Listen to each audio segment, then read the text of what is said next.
Welcome to star India academy. Dear friends, ఈరోజు మనం ఈ క్లాస్లో గ్రూప్ 2లో పేపర్ 2లో ఒక విభాగమైనటువంటి ఆంధ్రప్రదేశ్ చరిత్ర సంస్కృతి అనే ఒక సబ్జెక్ట్ని మనం ఈరోజు అనాలిసిస్ చేసే ప్రయత్నం చేద్దాం. గ్రూప్ 2లో ఏపీ హిస్టరీ నుంచి 75 ప్రశ్నలు వస్తాయి, 75 మార్కులకు గాను. ఓకేనండి. పేపర్ 1 150 మార్క్స్ ఉంటే paper 2 150 marks, paper 3 150 marks. Paper 2లో Indian polity 75 marks, AP history 75 marks. ఖచ్చితంగా మీ జాబ్ను డిసైడ్ చేసే సబ్జెక్ట్ ఏపీ హిస్టరీ. కాబట్టి ఈరోజు ఈ క్లాస్లో ఏపీ హిస్టరీ సిలబస్ని చాప్టర్ వైజ్ అనాలిసిస్ చేసే ప్రయత్నం చేద్దాం. గత ప్రశ్నాపత్రాలు మనం పరిశీలించినప్పుడు ఎటువంటి ప్రశ్నలు ఎగ్జామ్ అడిగాడు, భవిష్యత్తులో ఏ విధమైన ప్రశ్నలు అడగొచ్చు, ఏ అంశాల మీద మనం ఫోకస్ చేయాలి అనే అంశాన్ని ఇక్కడ డిస్కస్ చేద్దామండి. మన సౌలభ్యం కోసం ఆంధ్రప్రదేశ్ చరిత్రను 3 విభాగాలుగా విభజించుకొని చదువుకుందాం. ఒకటి ప్రాచీన ఆంధ్రదేశ చరిత్ర. ఏంటండి? ప్రాచీన ఆంధ్రదేశ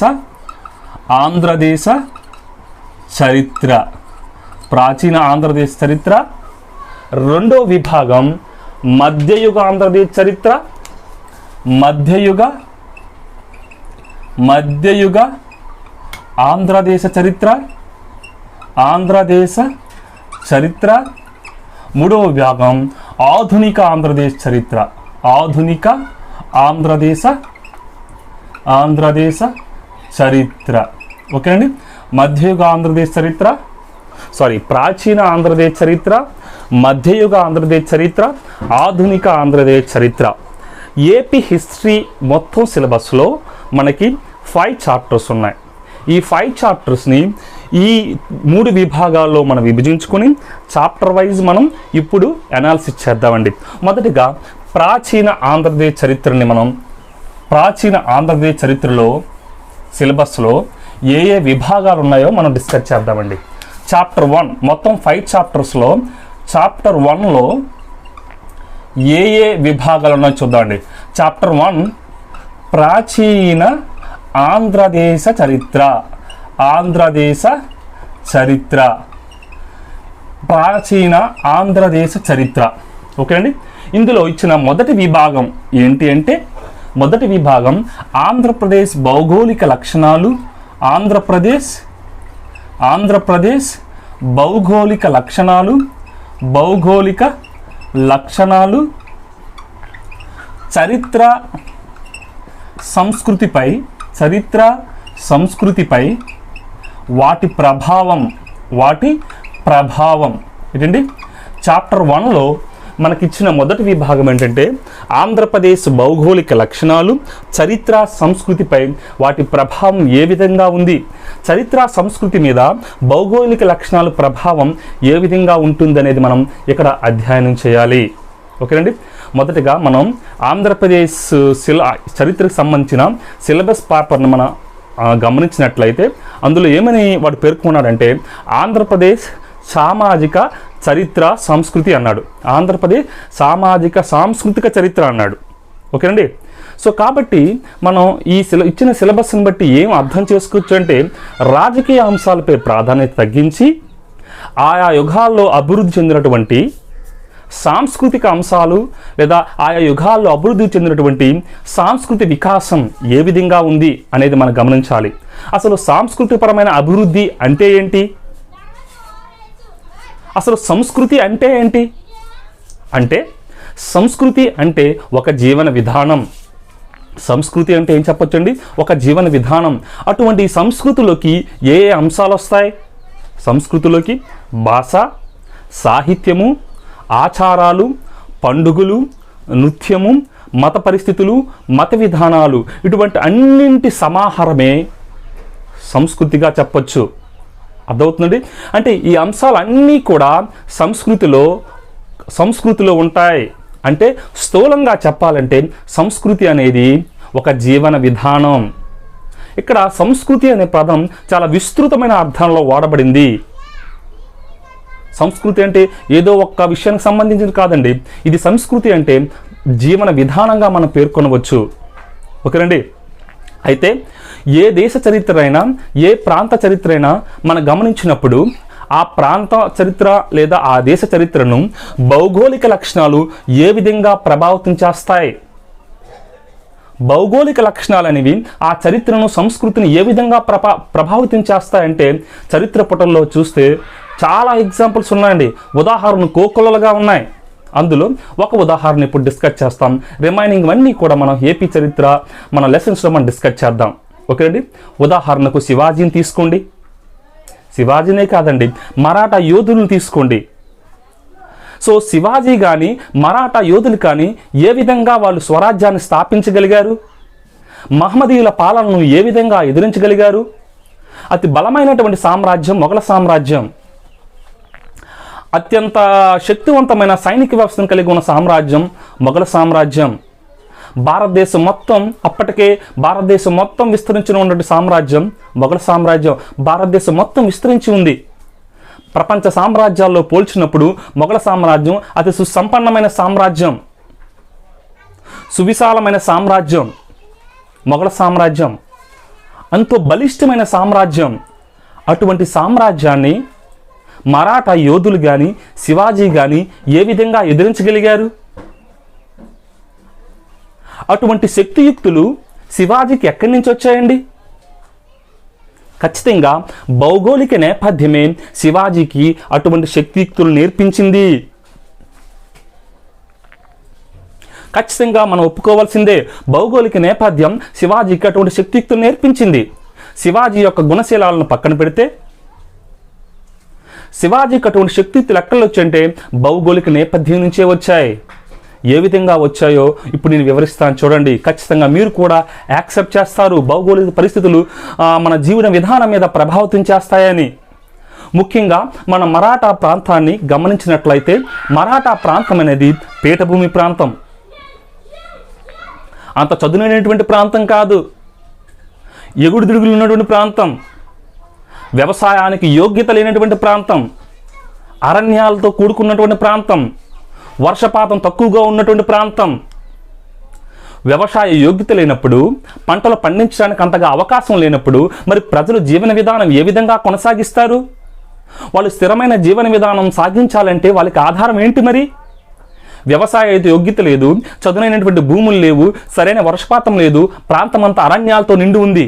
అటువంటిప్పుడు వాళ్ళ జీవన విధానం పరిస్థితి ఏంటి? దేని మీద ఆధారపడి వారి జీవన విధానాన్ని కొనసాగించాలి? ఖచ్చితంగా వ్యవసాయ యోగ్యత లేదు కాబట్టి, మరొక ప్రత్యామ్నాయం లేదు కాబట్టి ఖచ్చితంగా వాళ్ళు వేటాడాలి. వేటాడి వాళ్ళ జీవన విధానాన్ని కొనసాగించాలి. వేటాడేటప్పుడు జంతువులకు ఎదురు పడకుండా దాగు ఉండి వేటాడాలి.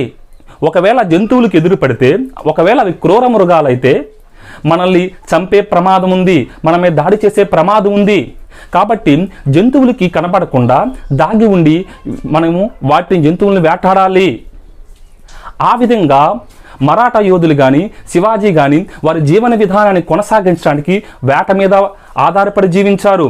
దాగి ఉండి జంతువులను వేటాడడం నేర్చుకున్నారు. ఆ వేటాడే విధానానికి మరాఠా యోధులు పెట్టుకున్న పేరు గెరిల్లా పోరాట పటిమ, గెరిల్లా వార్ఫేర్. దాగి ఉండి వేటాడటం, జంతువులు కనబడకుండా ఉండి వేటాడటం, అటువంటి విధానానికి గెరిల్లా పోరాట పటిమ అన్నారు. సేమ్ అదే విధానాన్ని మొఘల సామ్రాజ్యం మీద అప్లై చేశారు. కాబట్టి వీళ్ళు సక్సెస్ సాధించారు. మొఘల సామ్రాజ్యం మీద చాలాసార్లు విజయాన్ని సాధించారు. అటువంటి అద్భుతమైన పోరాట పటిమ, గెరిల్లా పోరాట పటిమ ఎక్కడి నుంచి వచ్చిందంటే ఖచ్చితంగా మరాఠా యోధులకు వాళ్ళ భౌగోళిక పరిస్థితులు నేర్పించాయి. వాళ్ళు ఏ శిక్షణాలయాలకు వెళ్ళలేదే, ఏ కోచింగ్ సెంటర్లకు వెళ్ళలేదే నేర్చుకోవటానికి. బట్ ఎలా నేర్చుకున్నారంటే వారి జీవిత విధానంలో, వారి జీవన విధానంలో వేట ఒక భాగమైంది. మన జీవిత విధానమే పోరాటమైనప్పుడు ఖచ్చితంగా మనల్ని ఎవరూ ఆపలేరు. అది మరాఠా యోధుల విషయంలో నిరూపించబడింది. అందుకే గెరిల్లా వార్ఫేర్ను, వారి జీవన విధానంలో భాగమైన గెరిల్లా వార్ఫేర్ను, గెరిల్లా పోరాట పటిమను మొఘల సామ్రాజ్యం మీద అప్లై చేశారు. వాళ్ళు సక్సెస్ అయ్యారు. ఒకవేళ ఎవరి దగ్గరైనా మనం నేర్చుకుంటే అది అంత ఫ్రూట్ఫుల్గా ఉండదేమో, ఫ్రూట్ఫుల్గా ఉంటుంది బట్ అంత ప్రభావితం చేయలేదేమో. గెరిల్లా పోరాట పటిమ అనేది వాళ్ళ జీవన విధానంలో వాళ్ళకి స్వాభావికంగా వచ్చినటువంటి సామర్థ్యం, ఎక్కడో నేర్చుకున్నటువంటి సామర్థ్యం కాదు. అది ట్రైనింగ్ సెంటర్కి వెళ్ళి నేర్చుకున్న సామర్థ్యం కాదు, కోచింగ్ సెంటర్కి వెళ్ళి నేర్చుకున్న సామర్థ్యం కాదు, ఏ శిక్షణాలయాలకి వాళ్ళు వెళ్ళలేదు, వాళ్ళ జీవిత విధానంలో ఒక భాగం అయిపోయింది. కాబట్టి గెరిల్లా పోరాట పటిమ అనేది వాళ్ళ జీవిత విధానంలో ఒక భాగం అయ్యింది. ఎందుకంటే వాళ్ళు జీవించినటువంటి ప్రాంతం అనేది పీఠభూమి ప్రాంతం, చదువులేని ప్రాంతం లేదు, వ్యవసాయానికి యోగ్యత లేదు. కాబట్టి ఖచ్చితంగా వాళ్ళు వేటాడి జీవించాలి. సో ఆ జీవిత విధానమే గెరిల్లా పోరాట పటిమ. సో ఖచ్చితంగా మరాఠా యోధులకు ఆ స్వాభావిక సామర్థ్యం పెరగటానికి కారణం ఏంటంటే ఆ భౌగోళిక పరిస్థితులే. అంతెందుకండి, ఆధునిక చరిత్రలో, ఆధునిక ఆంధ్రప్రదేశ్ చరిత్రలో చూసినా, భారతదేశ చరిత్రలో చూసినా నీటి విధానం అని ఉంటుంది. Blue water policy Francis D Almeida దాన్ని ప్రవేశపెట్టారు. అంటే వాళ్ళ ఉద్దేశం ప్రకారం ఎవరైతే సముద్రం మీద ఆధిపత్యం చెలాయిస్తారో ప్రపంచ దేశాలన్నీ కూడా ఆ దేశం గుప్పిట్లో ఉంటాయి. స్పెయిన్ తర్వాత ఇంగ్లాండ్ కూడా అదే పని చేసింది. వాళ్ళ భౌగోళిక నేపథ్యం, వాళ్ళ భౌగోళిక పరిస్థితులు అనేవి ప్రపంచం మీద ఆధిపత్యం సంపాదించడానికి కారణమయ్యాయి. అదేవిధంగా ఇక్కడ ఈ చాప్టర్లో మనం ఏం నేర్చుకుంటామంటే ఆంధ్రప్రదేశ్ భౌగోళిక పరిస్థితులు లేదా ఆంధ్రప్రదేశ్ భౌగోళిక లక్షణాలు అనేవి చరిత్ర సంస్కృతి మీద ఏ విధంగా ప్రభావితం చూపాయంటే ఒక విషయం చెప్తాను చూడండి. మనకి ఉత్తరాపదం ఉంది. ఉత్తర భారతదేశంలో ఉత్తరాపదం అంటాం. ఉత్తరాపదం, ఇటు దక్షిణాపదం, ఇటు దక్షిణాపదం, ఉత్తరాపదం, దక్షిణాపదం. ఉత్తరాపదానికి, ఇటు ఉత్తరాపదానికి ఇటు దక్షిణాపదానికి మధ్యన ఆంధ్రదేశం ఉంది. ఆంధ్రదేశం ఉంది. ఉత్తరాపదానికి దక్షిణాపదానికి మధ్య ఆంధ్రదేశం ఉంది. అసలు దక్షిణాపదం అంటే ఏంటి? దక్షిణాపదం అంటే ఏంటి? చాలామంది దక్షిణాపదం అంటే ఏమనుకుంటారంటే దక్షిణ భారతదేశం అనుకుంటారు. దక్షిణాపదం అంటే దక్షిణ భారతదేశం కాదు. సో దక్షిణాపదం అంటే ఏంటంటే మనకున్న సౌత్ ఇండియా మొత్తంలోంచి, సౌత్ ఇండియా మొత్తంలోంచి తమిళ దేశం మినహాయిస్తే దాన్ని మనం ఏమంటామంటే దక్షిణాపదం అంటాం. సౌత్ ఇండియా మొత్తం నుంచి తమిళ దేశం మినహాయిస్తే దాన్ని మనం ఏమంటామంటే దక్షిణాపదం అంటాం. ఓకేనా? తమిళ దేశం, దీన్ని ఏమంటే ద్రావిడ దేశం కూడా అనొచ్చండి. ద్రావిడ దేశం లేదా దూర ద్రావిడ ప్రాంతం అనొచ్చు. అంటే సౌత్ ఇండియాలోంచి ఈ తమిళ దేశం, తమిళ ప్రాంతంలో ద్రావిడ ప్రాంతం లేదా దూర ద్రావిడ దేశాన్ని మినహాయిస్తే రిమైనింగ్ ఉన్న ప్రాంతమే ఏంటంటే దక్షిణాపదం. సో అటు ఉత్తరాపదానికి ఇటు దక్షిణాపదానికి మధ్యలో ఆంధ్రదేశం ఉంది. ఉత్తరాపదంలో ఆర్య సంస్కృతి విలసిల్లింది. దక్షిణాపదంలో అనార్య సంస్కృతి విలసిల్లింది. ఉత్తరాపదంలో ఆర్య సంస్కృతి విలసిల్లితే దక్షిణాపదంలో అనార్య సంస్కృతి విలసిల్లింది. ఓకేనండి? సో ఉత్తరాపదానికి దక్షిణాపదానికి మధ్యలో ఆంధ్రదేశం ఉండటం వల్ల ఇటు ఆర్య సంస్కృతి, ఇటు అనార్య సంస్కృతి, రెండు సంస్కృత సమ్మేళనమే ఆంధ్రప్రదేశ్లో విలసిల్లింది. ఆ రెండు సంస్కృత సమూహ సమ్మేళనమే మనం ఏమంటామంటే హైందవ సంస్కృతి అంటామండి. హైందవ సంస్కృతి అటు ఆర్య సంస్కృతి యొక్క లక్షణాలను, ఇటు అనార్య సంస్కృతి యొక్క లక్షణాలను మన హైందవ సంస్కృతి కలిగి ఉంది. ఎంతో సంక్లిష్టమైన సంస్కృతి, ఎన్నో ఆచార వ్యవహారాలతో కూడుకున్నటువంటి సంస్కృతి, ఒక అద్భుతమైన సంస్కృతి హైందవ సంస్కృతి. కాబట్టి ఇటువంటి ఆర్య సంస్కృతి, అనార్య సంస్కృతిగా మిశ్రమ ఫలితమే హైందవ సంస్కృతి. కాబట్టి ఈ విధంగా భౌగోళిక ప్రాంతం అనేది, భౌగోళిక నేపథ్యాలు అనేవి ఆంధ్రదేశం మీద ప్రభావితం చూపించాయి. అంత మాత్రమే కాదు, సాధారణంగా మనం ఇక్కడ గమనించినట్లయితే ఆంధ్రప్రదేశ్లో తీర మైదానాలు తీసుకుంటే ఆంధ్రప్రదేశ్లో అద్భుతమైన తీర మైదానాలు ఉన్నాయండి. సో అప్పటికే పూర్వమే ఆంధ్రదేశం సుసంపన్నమైన దేశం, సుభిక్షమైన రాష్ట్రంగా వెలసిల్లింది. ఎందుకంటే పుష్కలమైన వర్షపాతం, నదీ జలాలు, ఎంతో పంటలకు అనుకూలంగా ఉన్నాయి. ఎప్పుడు కూడా ఆంధ్రదేశం మిగులు ఉత్పత్తి కలిగిన దేశంగా ఉండేది, మిగులు ఉత్పత్తి కలిగిన రాష్ట్రంగా ఉండేది ఆంధ్రదేశం. ఏంటి? ఎప్పుడు కూడా మిగులు ఉత్పత్తి ఉండేది. ఈ మిగులు ఉత్పత్తి కలిగి ఉండట పట్టే విదేశాల యొక్క కన్ను ఆంధ్రదేశం మీద పడింది. సో ఆంధ్రదేశంలో ఎంతో మిగులు ఉత్పత్తి ఉంది, పంటలు అద్భుతంగా పండుతున్నాయి, ఎంతో సుగంధ ద్రవ్యాలకు అనుకూలంగా ఉందని చెప్పేసి వాళ్ళ యొక్క కనుదృష్టి ఆంధ్రదేశం మీద పడిందండి. చరిత్ర పుటల్లో చూస్తే చరిత్రలో జరిగిన గొప్ప గొప్ప యుద్ధాలు అనేవి కూడా వనరుల మీద ఆధిపత్యం కోసమే జరిగాయి. వనరుల మీద ఆధిపత్యం కోసం జరిగాయి, ఆధిపత్యం కోసం మాత్రమే జరిగాయండి.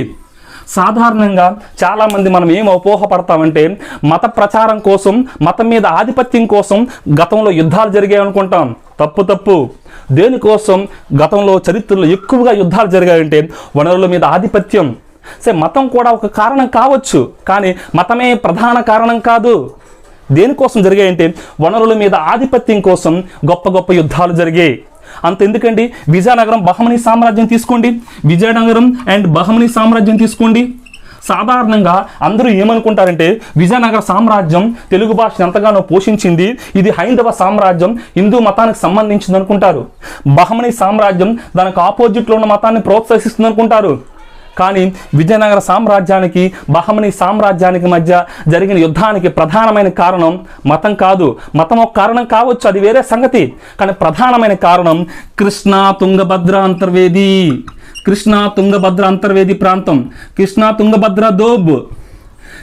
తుంగభద్ర దోబ్ అనేది అది సుభిక్షమైన ప్రాంతం. పంటలు అద్భుతంగా పండేవి, ఎన్నో సంపదలు విరిసిల్లేవి, మిగులు ఉత్పత్తి కలిగిన ప్రాంతం. కాబట్టి ఈ కృష్ణా తుంగభద్ర ప్రాంతం కోసం విజయనగరం మరియు మహమ్మదీ సామ్రాజ్యమైన గొడవలు జరిగాయి. అంతెందుకండి, హోయసాలలు మరియు యాదవుల మధ్య యుద్ధాలు తీసుకోండి. దేనికోసం జరిగాయి? కృష్ణా తుంగభద్ర ప్రాంతాన్ని ఆక్రమించుకోవడం కోసం, ఇక్కడున్న మిగిలిన వనరులు దోచుకోవడం కోసం. చోళ చాళుక్య యుద్ధాలు చూడండి, ఏ యుద్ధాలు తీసుకున్నా మ్యాక్సిమం యుద్ధాలన్నీ కూడా వనరుల ఆధిపత్యం మీద కోసం జరిగింది. ఖచ్చితంగా ఇక్కడ ఉన్న భౌగోళిక పరిస్థితులు అనేవి చరిత్రను ప్రభావితం చేస్తాయి. ఇక్కడ మంచి తీర మైదానాలు ఉండటం వల్ల, మిగులు ఉత్పత్తి జరగటం వల్ల ఆ ప్రాంతాన్ని ఏ విధంగా ఆక్రమించాలి, మిగులు ఉత్పత్తిని దోచుకోవడానికి చెప్పేసి చరిత్ర పుటల్లో చాలా యుద్ధాలు జరిగాయి. అంతెందుకండి, నదులు తీసుకున్న, పర్వతాలు తీసుకున్న, పర్వతాలు తీసుకోండి, పర్వతాల్లో ఎత్తైన ప్రాంతంలో శత్రు దుర్భేద్యమైన కొండలు కొట్టుకునేటప్పుడు ఈజీగా కిందనున్న సామ్రాజ్యాన్ని ఈజీగా మనం జయించవచ్చు.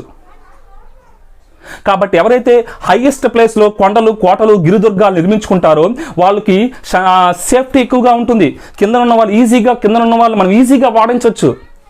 అంత మాత్రం ఎందుకండి, మన పర్వతాల మీద ఎన్నో పుణ్యక్షేత్రాలు వెలిసాయి, నదీ తీరాల్లో పుణ్యక్షేత్రాలు వెలిసాయి. అక్కడ నదీ తీరాల్లో మన తిరుపతి చూసుకోవచ్చు, ఏమైనా తీసుకోవచ్చు, ఎన్నో పుణ్యక్షేత్రాలు వెలిసాయి. అంటే అక్కడున్న భౌగోళిక నేపథ్యం ఖచ్చితంగా చరిత్రగతిని మార్చింది. ఎన్నో వాణిజ్య పట్టణాలు ఉన్నాయి, తీర మైదానాలు ఉన్నాయి, ముఖ్యమైన రేవు పట్టణాలు ఉన్నాయి, మిగులు ఉత్పత్తి ఉంది. ఇవన్నీ ఉండబట్టే యుద్ధాలు జరిగాయి. ఒకవేళ ఈ తీర మైదానాలు ఆంధ్రప్రదేశ్ లేకుండా, మిగులు ఉత్పత్తి లేకపోతే, రేవు పట్టణాలు లేకపోతే, నదుల పక్కన సారవంతమైన భూములు లేకపోతే, గిరిదుర్గాలు లేకపోతే ఆంధ్రప్రదేశ్కి ఎవరైనా వచ్చేవారా? నో. ఖచ్చితంగా భౌగోళిక లక్షణాలు అనేవి చరిత్రను ప్రభావితం చేస్తాయి. ఇక్కడ ఈ భౌగోళిక లక్షణాల్లో ముఖ్యంగా మనం ఎక్కువగా ఉనికేంటి, విస్తరణ ఏంటి, నేలలు, నదులు, పరిశ్రమలు ఏ విధంగా ఉన్నాయని మనం చెప్పేసి ఆంధ్రప్రదేశ్ జాగ్రఫీలో చాలా మనం డీటెయిల్గా నేర్చుకుంటామండి. ఓకేనా? ఖచ్చితంగా ఆ భౌగోళిక లక్షణాలు అనేవి చరిత్రను ప్రభావితం చేస్తాయి. ఓకేండి. సో మొదటి విభాగంగా ఏం చూసామంటే ఆంధ్రప్రదేశ్ భౌగోళిక లక్షణాలు, చరిత్ర, సంస్కృతిపై దాని ప్రభావం చూసాం. చరిత్ర, సంస్కృతిపై దాని ప్రభావాన్ని మనం ఇప్పుడు చూసామండి. నెక్స్ట్ రెండవ విభాగంగా ఏం చూద్దామంటే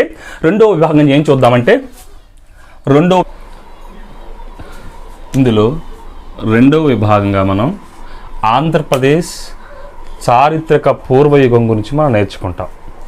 ఆంధ్రప్రదేశ్ చారిత్రక పూర్వయుగం.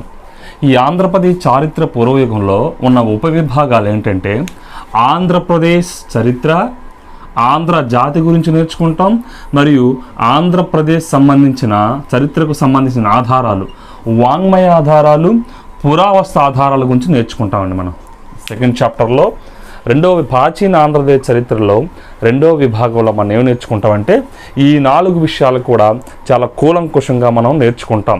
ముఖ్యంగా చారిత్రక పూర్వయుగంలో అంటే ఆయా యుగాల్లో అంటే ప్రాచీన శిలాయుగం, మధ్య శిలాయుగం, నవీన శిలాయుగంలో జరిగినటువంటి మానవుని పుట్టుక, అభివృద్ధి లాంటి మొదలైన విషయాలన్నీ కూడా ఇక్కడ నేర్చుకుంటాం. ముఖ్యంగా ఈ చాప్టర్లో మనకు ఖచ్చితంగా 1 or 2 బిట్ గ్రూప్ 2లో ఖచ్చితంగా వస్తుందండి. ఎవ్రీ ఇయర్ ఒక బిట్ వస్తుంది. కాబట్టి ఈ యొక్క విభాగంలో మనం ఏం నేర్చుకుంటామంటే కొంతమంది పురావస్తు శాస్త్రవేత్తల గురించి నేర్చుకుంటాం, చరిత్రకారుల గురించి నేర్చుకుంటాం. వాళ్ళు ఏ ప్రదేశాల్లో తవ్వకాలు జరిపారు, వాళ్ళు తవ్వకాలు జరిపినట్టు ఆ ప్రదేశాల్లో ఏ వస్తువులు లభించాయి, అంటే ఏటేటి వెలికి తీయడం జరిగింది అనే విషయాలన్నిటి కూడా ఇక్కడ మనం నేర్చుకోవడం జరుగుతుంది. ముఖ్యంగా రాబర్ట్ బ్రూస్ఫ్రూట్ అనే చరిత్రకారుడు గురించి చాలా కూలంకుషంగా నేర్చుకుంటాం.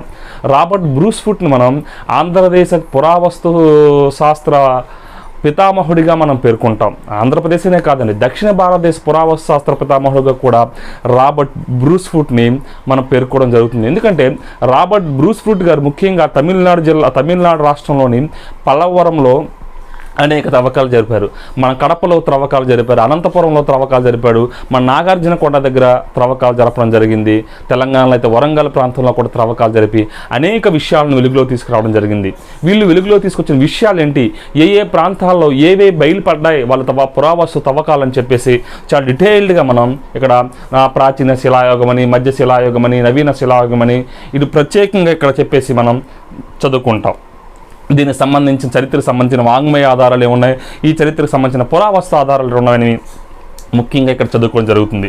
ఇందులో 3వ విభాగం ఏంటంటే ఆంధ్రుల యొక్క పుట్టు పూర్వోత్తరాలు. ఆంధ్రుల యొక్క పుట్టు పూర్వోత్తరాలు ఏ విధంగా ఉన్నాయి అని చెప్పేసి ఇక్కడ మనం ముఖ్యంగా నేర్చుకుంటామండి. జాతిపరంగా ఆంధ్రులు ఎవరు, భాషావాచకంగా ఆంధ్రులు ఎవరు, దేశీవాచకంగా ఆంధ్రుల యొక్క పుట్టు పూర్వోత్తరాలు ఏంటో నేర్చుకుంటాం. ఈ విభాగం నుంచి చాలాసార్లు ప్రశ్నలు అడిగానండి. ఏమడిగంటే ఆంధ్రుల గురించి మొట్టమొదటిసారిగా పేర్కొంటున్న బ్రాహ్మణం ఏది అడిగాడు, ఐతిరేయ బ్రాహ్మణం. ఆంధ్రుల గురించి మొట్టమొదటిసారిగా పేర్కొంటున్న శాసనం ఏది అడిగాడు. ఆంధ్రుల గురించి మొట్టమొదటిసారిగా పేర్కొంటున్న విదేశీ గ్రంథం ఏది అడిగాడు. సో ఆంధ్రుల గురించి మొట్టమొదట పేర్కొంటున్నటువంటి విదేశీ గ్రంథం అడగవచ్చు, శాసనం అవ్వచ్చు, పురాణం అడగవచ్చు, ఏదైనా అడగవచ్చు. అంటే ఆంధ్రుల పుట్టు పూర్వోత్తరాలకు సంబంధించినటువంటి విషయాలన్నీ కూడా ఇక్కడ చాలా కూలంకుషం. 4వ విభాగం ఏంటంటే శాతవాహనులు. ఈ 4వ విభాగమైనటువంటి శాతవాహనంలో మనం ఏం నేర్చుకుంటామంటే శాతవాహనులకు సంబంధించిన జన్మస్థలం ఏంటి, శాతవాహనుల జన్మస్థలం మీద అనేక వివాదాలు ఉన్నాయండి. శాతవాహనులు జన్మస్థలం కొంతమంది చరిత్రకారులు ఏమంటారంటే శాతవాహనులు కర్ణాటక ప్రాంతానికి చెందినవారు అంటారు, వివి సుక్తాంకర్ లాంటి పండితులు. కొంతమంది చరిత్రకారులు వివి మిరాసి లాంటి చరిత్రకారులు శాతవాహనులని విదర్భ ప్రాంతానికి చెందినవారు అంటారు. కొంతమంది చరిత్రకారులు శాతవాహనులు మహారాష్ట్ర ప్రాంతానికి చెందినవారని, కొంతమంది ఆంధ్ర ప్రాంతానికి చెందినవారని, కొంతమంది శాతవాహనులు తెలంగాణ ప్రాంతానికి చెందినవారని భిన్నమైన వాదనలు ఉన్నాయి. శాతవాహనుల జన్మస్థలానికి సంబంధించిన భిన్నమైన వాదనలు ఉన్నాయి. అయితే ఆ వాదనలన్నింటిలోని కూడా ప్రాముఖ్యమైన వాదనలు ఏంటి, ఆంధ్రదేశ వాదన ఏంటి అని చెప్పేసి చాలా డీటెయిల్డ్గా మనం ఇక్కడ నేర్చుకోవడం జరుగుతుంది. గత ప్రశ్నాపత్రాలు మనం పరిశీలించినప్పుడు శాతవాహనాల జన్మస్థలానికి సంబంధించి ఎన్నోసార్లు బిట్లడడం జరిగిందండి. ఓకేనండి. తర్వాత విభాగంలో మనం నేర్చుకుంటున్నట్టే శాతవాహనం చరిత్రకు సంబంధించిన ఆధారాలు ఏంటి, శాతవాహనాల చరిత్రకు సంబంధించిన వాంగ్మయ ఆధారాలు ఏంటి, పురావస్తు ఆధారాలు ఏంటండి చాలా కూలంకుషంగా మన క్లాసులో అధ్యయనం చేయడం జరుగుతుంది. అంత మాత్రమే కాదు, 3వ విభాగంగా ఇందులో శాతవాహనుల యొక్క రాజులు ఎవరు, శాతవాహనుల యొక్క రాజుల కాలంలో జరిగిన పరిపాలన పద్ధతులు ఏంటని చెప్పేసి 4వ విభాగంలో నేర్చుకుంటాం. మరి ప్రాముఖ్యంగా శాతవాహనుల యొక్క కాలంలో సాంఘిక పరిస్థితులు ఎలా ఉన్నాయి, శాతవాహనుల యొక్క పరిపాలనా కాలంలో మత పరిస్థితులు ఏ విధంగా ఉన్నాయి, శాతవాహనుల పరిపాలనా కాలంలో సాహిత్యం ఏ విధంగా ఉంది, శాతవాహనుల కాలంలో ఆర్థిక పరిస్థితులు ఏ విధంగా ఉన్నాయి, సైనిక వ్యవస్థకు ఇంకేమైనా అవ్వచ్చు ఏ విధంగా ఉన్నాయి, శాతవాహనుల కాలంలో భాష, సాహిత్యము, వాస్తుశిల్పాలు, చిత్రలేఖనము వంటి ఏ విధంగా అభివృద్ధి చెందాయని చెప్పేసి చాలా కూలంకుషంగా మన ఇక్కడ అధ్యయనం చేయడం జరుగుతుందండి. ఒక విధంగా చెప్పాలంటే ఆంధ్రజాతి మొత్తానికి కూడా ఏకం చేసి పరిపాలించిన ఘనత శాతవాహనులు దక్కుతుంది. అంత ముఖ్యమైన వంశము శాతవాహన వంశం. దక్షిణ భారతదేశ చరిత్రను లిఖితం చేసిన మొట్టమొదటి రాజవంశంగా మనం దీన్ని పేర్కోవచ్చండి. అంటే దక్షిణ భారతదేశంలో చరిత్రను లిఖితపూర్వకంగా రాయడం ప్రారంభమైనది శాతవాహనుల యొక్క పరిపాలనా కాలం నుంచి అని మనం చెప్పుకోవచ్చండి. గత ప్రశ్నాపత్రాలను పరిశీలించినప్పుడు శాతవాహనుల నుంచి అనేక రకాలైన బిట్లు వచ్చాయి. శాతవాహనుల గురించి మొట్టమొదటిసారిగా పెట్టుకుంటున్నటువంటి శాసనం ఏది అడిగాడు కొన్నిసార్లు శాతవాహన చక్రవర్తికి సంబంధించిన బిరుదులు అడిగాడు. ఆగమ నిలయ అనే బిరుదు ఎవరికి కలదు, ఏక బ్రాహ్మణ అనే బిరుదు ఎవరికి కలదు, త్రిసముద్రాయత పీతవాహన అనే బిరుదు ఎవరికి కలదు. ఇటువంటి రకరకాలైన బిరుదులకు సంబంధించిన అనేక ప్రశ్నలు గత ప్రశ్నాపత్రాలు అడగడం జరిగిందండి. కాకపోతే ఇప్పుడు ట్రెండ్ మార్చి బిరుదు అడగట్లేదు. బిరుదుకు సంబంధించిన ఏదైనా కారణం ఉంటే ప్రత్యేకమైన కారణం, ఆ కారణం ఆధారంగా బిట్స్ అడగడం జరుగుతుంది. ఒకసారి అడిగాడు, గౌతమిపుత్ర శాతకర్ణిని ఏక బ్రాహ్మణ అని ఎందుకు సంబోధిస్తాం అడిగాడు. ఎందుకంటే గౌతమిపుత్ర శాతకర్ణి తన పరిపాలనా కాలం మొత్తంలో కూడా ఒక్క బ్రాహ్మణుని కూడా శిక్షించలేదు. ఒక బ్రాహ్మణుని కూడా హింసించకపోవడం వల్ల ఆయన ఏక బ్రాహ్మణ ఆయన బిరుదు ఇచ్చారు.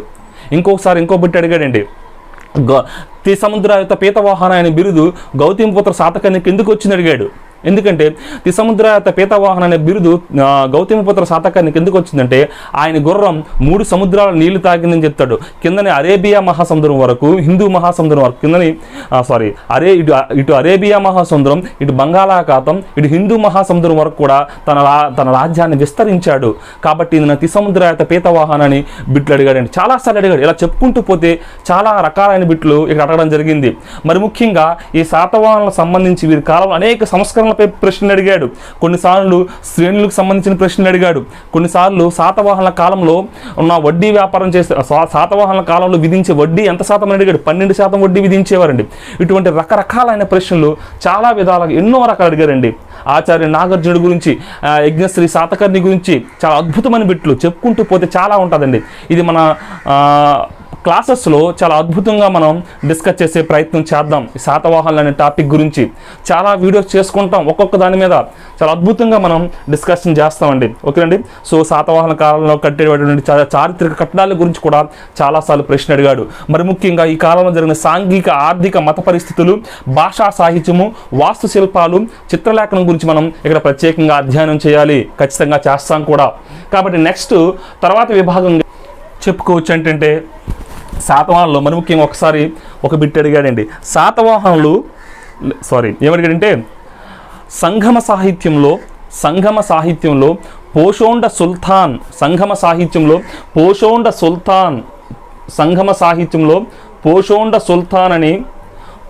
సుల్తాన్ అని బిరుదు ఎవరికి ఇవ్వబడింది అంటాడు. ఆప్షన్లు ఏమిచ్చాడంటే గౌతమిపుత్ర శాతకర్ణి, 2 యజ్ఞశ్రీ శాతకర్ణి, 3 పులోమామి, 4 ఆప్షన్ పై ఏది కాదన్నాడు. ఆప్షన్ ఏంటంటే యజ్ఞశ్రీ శాతకర్ణి అనేది కరెక్ట్ ఆన్సర్ అవుతుందండి. అంటే అసలు సంగమ సాహిత్యం అంటే ఏమిటి? దక్షిణ భారతదేశ చరిత్రలో చూస్తే తమిళ పండితులు అందరూ కలిసి ఒక సమావేశాన్ని ఏర్పాటు చేసుకునేవారు. ఆ సమావేశం పేరే సంగమ సాహిత్యంగా పిలిచేవారు. ఎవరి కాలంలో? చోళ, చెర, పాండ్యరాజుల కాలంలో ఈ సంగమ సాహిత్యం అనేది ఎక్కువగా ప్రసిద్ధి చెందింది. ఇటువంటి రకరకాలైన ప్రశ్నలు శాతవాహనులకు ఆధారంగా చేసుకొని అడగడం జరిగిందండి. ప్రతి విషయాన్ని కూడా మనం ఇక్కడ చాలా కూలంకుషంగా డిస్కస్ చేయడం జరుగుతుంది. నెక్స్ట్ 5వ విభాగంగా మనం ఏమి నేర్చుకోవచ్చు అంటే ఇక్ష్వాకులను నేర్చుకుంటామండి. ఈ విభాగంలో మనం ముఖ్యంగా ఏం నేర్చుకుంటామంటే ఇక్ష్వాకుల యొక్క జన్మస్థలానికి సంబంధించిన ఆధారాలు, ఇక్ష్వాకుల చరిత్రకు సంబంధించిన ఆధారాలు, ఇక్ష్వాకుల రాజకీయ చరిత్ర, ఇక్ష్వాకులు సాంఘిక, ఆర్థిక, సామాజిక, మత పరిస్థితులు నేర్చుకుంటాం. దాంతోపాటు ఇక్ష్వాకుల కాలంలో ఉన్నటువంటి సాహిత్యం ఏ విధంగా ఉంది, వాస్తుశిల్పాలు ఏ విధంగా ఉన్నాయి, మరియు చిత్రలేఖనం ఏ విధంగా ఉందనే విషయాలు కూడా మనం చాలా కూలంకుషంగా నేర్చుకోవడం జరుగుతుందండి. ముఖ్యంగా ఇక్ష్వాకుల విషయానికి వచ్చేటప్పుడు శాతవాహనుల సామ్రాజ్యం పతనమైన తర్వాత ఆంధ్రదేశం మొత్తం చిన్న సామంత రాజ్యాల చేతుల్లోకి వెళ్ళిపోయిన సామంత రాజ్యాల్లో అతి బలమైనటువంటి సామ్రాజ్యం ఇక్ష్వాక సామ్రాజ్యం. అయితే ఇక్ష్వాక సామ్రాజ్యం ఆంధ్రదేశాన్ని ఆక్రమించిన తర్వాత ఆంధ్రదేశాన్ని పరిపాలిస్తున్న కాలంలో ఇక్ష్వాకులకు సంబంధించిన చాలా అద్భుతమైన ప్రత్యేకమైన విషయాలు చాలా ఉన్నాయండి. మనం ముఖ్యంగా ఇక్ష్వాకుల గురించి ఆలోచన చేసినట్లయితే ఆంధ్రదేశ్ చరిత్రలో దేవాలయాలు నిర్మించిన మొట్టమొదటి దక్షిణ భారతదేశ రాజవంశం ఏంటంటే ఖచ్చితంగా మనం ఇక్ష్వాకులు అని చెప్పొచ్చు. దేవాలయాలు నిర్మించినటువంటి మొట్టమొదటి రాజవంశము ఇక్ష్వాకు రాజవంశం. ఒకసారి బిట్టడిగాడు, ఏ ఇక్ష్వాకు రాజు కాలంలో దేవాలయ నిర్మాణం ప్రారంభమైందని అడిగాడు గ్రూప్ 2లో గత ప్రశ్నాపత్రాల్లో. అంత మాత్రమే కాదు కానీ ఇక్ష్వాకులు మరి ముఖ్యంగా హారతీదేవి అనే ఒక దేవతను పూజించేవారండి. పిల్లల కోసం హారతీదేవికి గాజులు సమర్పించుకున్నట్టు చరిత్రలో మనకి ఎన్నో ఆధారాలు ఉన్నాయి. అంత మాత్రమే కాదు, ఇక్ష్వాక కాలంలో బౌద్ధ మతం అనేది స్వర్ణయుగంగా మారింది. శాతవాహనుల కాలంలో రాణులు బౌద్ధ మతాన్ని ఆచరిస్తే రాజులు వైదిక మతాన్ని అవలంబించేవారు. కానీ అప్పుడు బౌద్ధ మతం కొంతవరకు ప్రభావం చూపినప్పటికి కూడా ఇక్ష్వాకుల కాలంలో బౌద్ధం అనేది ఒక వెలిగిందని చెప్పొచ్చు. ఒక విధంగా స్వర్ణయుగంగా చెప్పొచ్చు. ఇక్ష్వాకుల కాలాన్ని బౌద్ధ మతానికి ఒక స్వర్ణయుగం లాంటిదని చెప్పొచ్చండి. కాబట్టి ఏ విధంగా ఇక్ష్వాకుల కాలంలో బౌద్ధ మతం స్వర్ణయుగమైంది, బౌద్ధ మతానికి అనుకూలించిన పరిస్థితులు ఏంటి అని చెప్పేసి చాలా విషయాలు మనం ఇక్కడ డిస్కస్ చేయడం జరుగుతుందండి. దాంతోపాటు మొట్టమొదటిసారిగా సంస్కృతంలో శాసనాలు జారీ చేసినటువంటి రాజవంశము ఇక్ష్వాక రాజవంశము. అంటే ఇక్ష్వాకుల కంటే ముందు ప్రాకృతంలో శాసనాలు జారీ చేయబడ్డాయి. కానీ ఇక్ష్వాకుల కాలం నుంచి శాసనాలు లిఖించే భాష ప్రాకృతం నుంచి సంస్కృతంకి మారడం జరిగింది. ఏ సందర్భంలో ప్రాకృతం నుంచి సంస్కృతంకి శాసనాలు మార్చబడ్డాయి, దానికి దారితీసిన పరిస్థితులు ఏంటి అని చెప్పేసి చాలా కూలంకుషంగా ఇక్కడ మనం చర్చించడం జరుగుతుంది. శాసనాలు సంస్కృతంలో జారీ చేయబడడంతో పాటు సంస్కృతంలోనే ఏవైనా శాసనం రాసేటప్పుడు ఆ శాసనాల్లో తిథులు, నక్షత్రాలు, మాసాలు, నెలలు, సంవత్సరాలను కూడా మెన్షన్ చేసేవారు ఇక్ష్వాకు చక్రవర్తులు. సో ఇలా చాలా ఇక్ష్వాకుల చరిత్ర చెప్పుకుంటూ పోతే చాలా విషయాలు వెలుగులో ఉంటాయండి. దాంతోపాటు ఎవరైతే శాసనం వేశారో ఆ శాసనం వేసిన శిల్పుల పేర్లు కూడా ఇక్కడ రాయటం జరిగింది. దాని మాత్రమే కాదు కానీ మేనత్త కుమార్తెలను వివాహమాడే వ్యవస్థ ఆంధ్రప్రదేశ్లో ఏ రాజుల కాలం నుంచి ప్రారంభమైందంటే ఇక్ష్వాకుల రాజుల కాలం నుంచే ప్రారంభమైంది. అంత మాత్రమే కాదు కానీ వీరుగల్ అనే సంప్రదాయం కూడా ఇక్కడి నుంచే ప్రారంభమైంది. వీరుగల్ అంటే యుద్ధంలో చనిపోయిన యుద్ధకారులకు ఒక స్తూపాలు ప్రదర్శించడం. దాని గురించి మనం చాలా డీటెయిల్గా మన క్లాసులో నేర్చుకుందాం. అసలు వీరుగల్ సాంప్రదాయం ఎలా వచ్చింది, మేనత్తల కుమార్తెలను వివాహమాడే పద్ధతులు ఎలా వచ్చాయి, చరిత్రలోంచి వాళ్ళు ఏ విధంగా ఇటువంటి విషయాలను పులుకుపుచ్చుకున్నారు, దానికి దారితీసిన పరిస్థితులు ఏంటి అని చెప్పేసి ఖచ్చితంగా మనం ఇక్కడ చాలా డీటెయిల్గా మనం చర్చిస్తామండి. అంత మాత్రమే కాదు, నిర్బంధ సతీ సహగమనం కూడా ఇక్ష్వాకుల కాలంలో మనకి అనేకంగా ప్రోత్సహించబడేది. నిర్బంధ సతీ సహగమనం, భర్త చనిపోతే భార్యని మంటల్లో వేసేసేవారు. అది కూడా నిర్బంధంగా. అది కూడా ఎప్పటి నుంచి ప్రారంభమైందంటే ఇక్ష్వాకుల రాజుల కాలం నుంచే ప్రారంభమైంది. డియర్ ఫ్రెండ్స్, మన చరిత్ర పుటల్లో చూస్తే వాజపేయి యాగం చేసిన రాజులను చూసాం, అశ్వమేధ యాగం చేసిన రాజులు చూసాం, ఇంకా చాలా యాగాలు చేసిన రాజులను చూసాం. కానీ నరమేధ యాగం చేసిన ఒకే ఒక రాజవంశం ఇక్ష్వాకు రాజవంశం. సో ఇక్ష్వాకులు అనేవారు నరమేధ యాగాన్ని చేశారు. నరమేధ యాగం చేసేసి నరులను బలిచ్చేసి అదేదో గొప్ప కార్యం చేసినట్టు యాక విరాట్ అనే బిరుదు పొందేవారు. సో అటువంటి మూఢాచారాలకి పుట్టినిల్లుగా మనం ఇక్ష్వాక సామ్రాజ్యాన్ని మనం చెప్పుకోవచ్చు. ఏ విధంగా ఈ మూఢాచారాలు ఇక్ష్వాక చరిత్రలో మిళితమైపోయి అని చెప్పేసి మన క్లాసుల్లో మనం చాలా డీటెయిల్డ్గా వాటికి సంబంధించిన మత పరిస్థితులు, రాజకీయ పరిస్థితులు, సామాజిక పరిస్థితులు అన్నీ కూడా మన క్లాసుల్లో చాలా డీటెయిల్డ్గా మనం చర్చిద్దామండి. ఇది ఇక్ష్వాకులకు సంబంధించిన 5వ విభాగం మన సిలబస్లో. ఇంకా ఎటువంటి ప్రశ్నలు అడిగాడు ఇక్ష్వాక సామ్రాజ్యం గురించి అని మనం ఆలోచన చేసినట్లయితే, శాసనాల ప్రకారం ఇక్ష్వాక సామ్రాజ్యాన్ని పరిపాలించిన రాజులందరూ పురాణాల ప్రకారం ఎంతమంది పరిపాలించారు?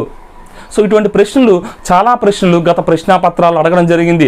దాని మాత్రమే కాదు, మాంధాత శిల్పం గురించి ప్రశ్నలు అడిగాడు. ఇంకా చాలా రకాలైన ప్రశ్నలు ఇక్కడ అడగడం జరిగింది. అదేవిధంగా నాగార్జున కొండలోని కుబేరాలయం, అష్టభుజ నారాయణ స్వామి ఆలయం, నందీశ్వర ఆలయం మరియు హారతీదేవి ఆలయం, ఇటువంటి ఆలయాలు అన్నింటి గురించి కూడా మనకి ప్రత్యేకంగా ప్రశ్నలను ఈ విభాగం నుంచి మనకి అడగడం జరిగాడండి. మాంధాత శిల్పం ఏ చక్రవర్తికి సంబంధించింది, ఎక్కడ లభించింది అనే ఇటువంటి రకరకాలైన ప్రశ్నలు చెప్పుకుంటూ పోతే చాలా రకాలైన ప్రశ్నలు ఇందులో అడగడం జరిగింది. ఇది ఇక్ష్వాకులకు సంబంధించిన చరిత్ర చాలా మనం డీటెయిల్గా మన క్లాసెస్లో మనం డిస్కస్ చేస్తాం. నెక్స్ట్ ఇందులో మనం 6వ విభాగంగా ఆంధ్రదేశంలో బౌద్ధ మతం, జైన మతం ఏ విధంగా ఆవిర్భవించాయి, బౌద్ధ మతానికి సంబంధించిన ఆచార్యులు ఎవరు, జైన మతానికి సంబంధించిన జైనాచార్యులు ఎవరెవరు ఉన్నారు అని చెప్పేసి బౌద్ధ మతానికి సంబంధించిన అనేక వివరాలు ఇక్కడ నేర్చుకుంటాం. దాంతోపాటు ఆంధ్రప్రదేశ్లో గల బౌద్ధ మతాచార్యులు, జైన మతాచార్యుల గురించి నేర్చుకుంటాం. కొందాచార్యుడు మొదలైన అనేక రకాలైన బౌద్ధ జైన మత ఆచార్యులు ఉన్నారు, వాళ్ళ గురించి నేర్చుకోవడం జరుగుతుంది. తర్వాత విభాగంలో ఇక్ష్వాకుల పతనానంతరం ఆంధ్రదేశాన్ని చిన్న చిన్న రాజవంశాలు పరిపాలించాయండి. వాళ్ళే వరుసగా బృహత్పలాయనులు, సాలంకాయనులు, విష్ణుకుండినీలు, ఆనంద గోత్రికులు. వీళ్ళ గురించి కూడా మనం చాలా డీటెయిల్డ్గా మనం నేర్చుకోవాల్సిన అవసరం ఉంది. ఒక విధంగా చెప్పాలంటే ఆంధ్రదేశంలో బౌద్ధ మతానికి మంగళం పాడిన ఘనత ఆంధ్రదేశంలో ఎవరికి ఉంటుందంటే విష్ణుకుండిలకే దక్కుతుందండి. బౌద్ధ మతానికి శుభం కార్డు వేసేశారు. బౌద్ధ మతాన్ని అంతగా ఆదరించలేదు. వీళ్ళు విష్ణుకుండిల పరిపాలన కాలం వచ్చేటప్పటికి బౌద్ధ మతం అనేది ఒక విధంగా అంతరించిపోయిందని చెప్పవచ్చు. అంటే ముఖ్యంగా విష్ణుకుండిల కాలంలో జరిగినటువంటి గుహాలయాల గురించి, కేవ్ స్ట్రక్చర్ గురించి మనం ఎంతో నేర్చుకోవాల్సిన అవసరం ఉంటుంది. ఉండవల్లి గుహలు, మొఘలరాజపురం గుహలు, భైరవకోట గుహలు, ఇలాంటివన్నీ కూడా విష్ణుకుండిల కాలం సంబంధించిన అద్భుతమైన విషయాలు మనకు నేర్చుకుంటాం. అంత మాత్రమే కాదు కానీ విష్ణుకుండిలో రాజు అయినటువంటి 2వ మాధవవర్మ గురించి చాలా ప్రత్యేకంగా మనం నేర్చుకుంటాం. 2వ మాధవవర్మ ఈయన ఎవరి మీదకైనా యుద్ధంకి వెళ్ళేటప్పుడు ఆ యుద్ధం గెలిచాక అక్కడ ఒక శివలింగాన్ని ప్రతిష్ఠించడం అలవాటు. అలా 101 యుద్ధాలు గెలిచి 101 శివలింగాలను ప్రతిష్ఠించి అనంత సామంత మణిఖచిత మకుట చరణ పగలయుగ అనే బిరుదుని ఈయన పొందాడు. కాబట్టి ఇటువంటి వీళ్ళు పొందిన విష్ణుకుండిన కాలంలో పరిపాలించిన చక్రవర్తులు ఎవరు, వాళ్ళకు సంబంధించిన బిరుదులు ఏంటి, వాళ్ళ రాజకీయ వ్యవస్థ ఎలా ఉంది, వాళ్ళ సామాజిక పరిస్థితులు ఎలాగ ఉన్నాయి, వాళ్ళ యొక్క మత పరిస్థితులు ఎలా ఉన్నాయి, వాళ్ళ యొక్క భాషా సాహిత్యం ఎలా ఉందని చెప్పేసి ఈ 4 రాజవంశాల గురించి మనం ఇక్కడ అధ్యయనం చేయడం జరుగుతుందండి. ప్రతి సంవత్సరం కూడా ఎంతవరకు గ్రూప్ 2 జరిగిన ప్రతి గ్రూప్ 2లో కూడా విష్ణుకుండిల మీద ఒక బిట్టు రావడం జరిగింది. కాబట్టి విష్ణుకుండిల యొక్క చాప్టర్ను మనం చాలా డీటెయిల్గా అధ్యయనం చేస్తామండి. అంత మాత్రమే కాదు, ఆనాడు ఉత్తర భారతదేశానికి చెందిన ప్రసిద్ధ రాజు అయినటువంటి సముద్రగుప్తుడిని దక్షిణ భారతదేశానికి ఆహ్వానించిన ఘనత విష్ణుకుండిలకే దక్కుతుంది. సో ఇటువంటి గొప్ప గొప్ప విషయాలు, ఎన్నో విషయాలు విష్ణుకుండిల గురించి మనం చాలా డీటెయిల్డ్గా నేర్చుకుంటామండి. విష్ణుకుండిన సామ్రాజ్యం గురించి చాలా డీటెయిల్గా నేర్చుకుంటాం. సో తర్వాత 7వ విభాగం తర్వాత మనం నేర్చుకోవాల్సిన మరొక విభాగం ఏంటి అంటే, నెక్స్ట్ మనం చర్చించుకోబోయే అంశం ఏంటంటే తూర్పు చాళుక్యులు. సిలబస్లో ప్రాచీన ఆంధ్రదేశ చరిత్రలో 8వ విభాగంగా మనం ఏం నేర్చుకుంటామంటే తూర్పు చాళుక్యులు నేర్చుకుంటామండి. క్రీస్తు శకం 6-7 శతాబ్దాల్లో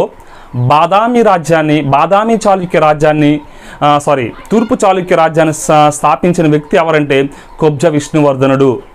సో బాదామి చాళుక్య రాజు అయినటువంటి 2వ పులకేశి తన రాజ్య విస్తరణలో భాగంగా ఆంధ్రదేశం మీద దండెత్తి ఆంధ్రదేశంలోని కొంత ప్రాంతాన్ని ఆక్రమించుకున్నాడండి. ఆక్రమించుకున్న తర్వాత తను తిరిగి వెళ్ళిపోతూ తన సహోదరుడైన లేదా తన తమ్ముడైనటువంటి కుబ్జ విష్ణువర్ధనుడిని ఆ రాజ్యానికి అధిపతిగా పెట్టి తిరిగి వెళ్ళిపోతాడు. కొంతకాలం తర్వాత ఆ రాజ్యాన్ని కుబ్జ విష్ణువర్ధనుడు స్వాతంత్రం ప్రకటించుకొని ఆ రాజ్యాన్ని తూర్పు చాళుక్య రాజ్యాన్ని స్థాపించడం జరుగుతుందండి. ఈ తూర్పు చాళుక్య రాజ్యానికి సంబంధించిన మనం ఏం నేర్చుకుంటామంటే రాజకీయ చరిత్ర ఏంటి, వాటి పరిపాలన ఏంటి, తూర్పు చాళుక్యుల కాలంలో జరిగినటువంటి సాంఘిక పరిస్థితులు ఏంటి, మత పరిస్థితులు ఏంటి, ఆర్థికపరమైన పరిస్థితులు ఏంటి అని చెప్పేసి చాలా గొప్ప గొప్ప విషయాలన్నీ కూడా మనం తూర్పు చాళుక్య సామ్రాజ్యంలో మనం ముఖ్యంగా నేర్చుకుంటాం. తూర్పు చాళుక్య రాజ్యంలోనే మనకి గొప్ప రాజు ఉన్నాడు, రాజరాజ నరేంద్రుడు. ఆయన ఆస్థానంలో నన్నయ్య ఉన్నాడు. నన్నయ్యకి సంబంధించిన అనేకమైన అద్భుతమైన విషయాలు, నన్నయ్య రచనలు, నన్నయ్య గ్రంథాలు చాలా కూడా మనం చాలా డీటెయిల్డ్గా మనం సిలబస్లో అనాలిసిస్ చేయడం జరుగుతుంది. దాంతోపాటు పంచారామాల గురించి కూడా తూర్పు చాళుక్యుల కాలంలో పంచారామాలు నిర్మించింది కూడా తూర్పు చాళుక్యులే. కాబట్టి ఇక్కడ ఇటువంటి రకరకాలైన విషయాలన్నీ కూడా మనం ఇక్కడ నేర్చుకోవడం జరుగుతుంది. ఒక విధంగా చెప్పాలంటే తెలుగు భాష తూర్పు చాళుక్యుల రాజుల కాలం నుంచి మాత్రమే మనకి అభివృద్ధి చెందిందని చెప్పవచ్చు. ఒకసారి బిట్ కూడా అడిగాడు. తెలుగు భాషను ఏ చక్రవర్తుల కాలం నుంచి అభివృద్ధి చెందింది అని చెప్పేసి ఒక బిట్ అడిగాడండి. సో రకరకాలైన బిట్లు ఈ సాహిత్యం మీద, ఆర్థిక మత పరిస్థితుల మీద చాలా రకాలైన బిట్లు గత ప్రీవియస్ ప్రశ్నాపత్రాల్లో అడగడం జరిగింది. కాబట్టి ఇక్కడ తూర్పు చాళుక్యులు చోళులకు మధ్య ఉన్న సంబంధ బాంధవ్యాలను అధ్యయనం చేస్తాం. కులోంగొత్త చోళుడు అనే వ్యక్తి విశాఖ నగరాన్ని నిర్మించాడు. కాబట్టి ఏ విధంగా ఆయన యొక్క పరిపాలన ఉంది, విశాఖ నగర నిర్మాణంలో ఆయన ఎదుర్కొన్నటువంటి పరిస్థితులు ఏంటి అని చెప్పేసి కూడా మనం తూర్పు చాళుక్యులు అనే పాఠంలో మనం ముఖ్యంగా అధ్యయనం చేయడం జరుగుతుందండి. ఓకే అండి. కాబట్టి ఇటువంటి అన్ని విషయాలు కూడా మనం తూర్పు చాళుక్యుల చరిత్రలో మనం ముఖ్యంగా అధ్యయనం చేయడం జరుగుతుంది. ఆ తూర్పు చాళుక్యులు చూడండి, తూర్పు చాళుక్యుల వరకు చూసుకుంటే మనం ప్రాచీన ఆంధ్రదేశ్ చరిత్రగా చెప్పుకోవచ్చండి. తూర్పు చాళుక్యుల వరకు మనం ఏం చెప్పుకోవచ్చండి, ప్రాచీన ఆంధ్రదేశ్ చరిత్రగా మనం చెప్పుకోవచ్చు. అంటే మొదటి విభాగం ఈ ప్రాచీన ఆంధ్రదేశ్ చరిత్ర నుంచి 2017 2019 గ్రూప్ 2లో దగ్గర 22 ప్రశ్నలు రావడం జరిగిందండి. ఈ మొదటి చాప్టర్ నుంచి 22 బిట్స్ ఈ ఫస్ట్ చాప్టర్ నుంచి మాత్రమే రావడం జరిగిందండి. ఈ 8 ఉపవిభాగాల నుంచి రావడం జరిగింది. సో అంత ఇంపార్టెంట్. 75 మార్కుల్లో 22 మార్కులు ఈ భాగాల నుంచి వచ్చాయంటే ఫస్ట్ చాప్టర్ 1 ఎంత ప్రాముఖ్యమైనదో మనం అర్థం చేసుకోవచ్చు. మొత్తం 5 చాప్టర్లో ఈ ఒక్క చాప్టర్ నుంచే మనకి దగ్గరగా 22 ప్రశ్నలు వచ్చాయి. 2017లో 22 ప్రశ్నలు వచ్చాయి, 2019లో కూడా 22 ప్రశ్నలు జారడం జరిగింది. ఓకే అండి. నెక్స్ట్ తూర్పు చాళుక్యుల తర్వాత మనం చిన్న మిస్లేనియస్ కాన్సెప్ట్ ఒకటి ఉన్నది. అదేంటంటే ఆంధ్రదేశాన్ని పరిపాలించిన తెలుగు చోడుల గురించి నేర్చుకుంటామండి. ఈ తెలుగు చోడుల్లో రేనాటి చోడులు ఉన్నారు, పొత్తాపి చోడులు ఉన్నారు, కొణిదెల చోడులు ఉన్నారు, నెల్లూరు చోడులు ఉన్నారు. వీటి గురించి కూడా మనం ఇక్కడ తూర్పు చాళుక్యుల కాలంలో తర్వాత మనం చాలా డీటెయిల్గా మనం నేర్చుకోవడం జరుగుతుంది.